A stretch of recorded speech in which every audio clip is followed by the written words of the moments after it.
अगर बंदूक ही चलानी होती ठाकुर, तो अब तक तुम्हारी खोपड़ी में इतनी गोलियां डाल चुका होता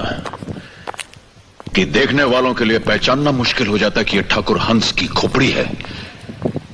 या शहद की मक्खियों का छत्ता। अगर बंदूक ही चलानी होती ठाकुर,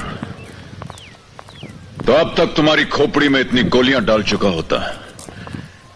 कि देखने वालों के लिए पहचानना मुश्किल हो जाता कि यह ठाकुर हंस की खोपड़ी है या शहद की मक्खियों का छत्ता। अगर बंदूक ही चलानी होती ठाकुर, तो अब तक तुम्हारी खोपड़ी में इतनी गोलियां डाल चुका होता कि देखने वालों के लिए पहचानना मुश्किल हो जाता कि यह ठाकुर हंस की खोपड़ी है या शहद की मक्खियों का छत्ता। अगर बंदूक ही चलानी होती ठाकुर,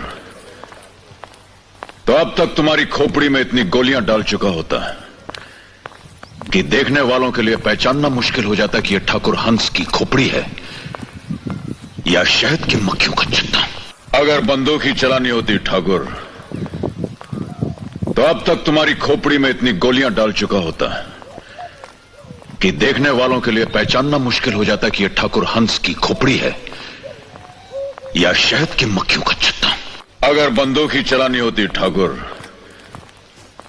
तो अब तक तुम्हारी खोपड़ी में इतनी गोलियां डाल चुका होता कि देखने वालों के लिए पहचानना मुश्किल हो जाता कि यह ठाकुर हंस की खोपड़ी है या शहद की मक्खियों का छत्ता। अगर बंदूक ही चलानी होती ठाकुर,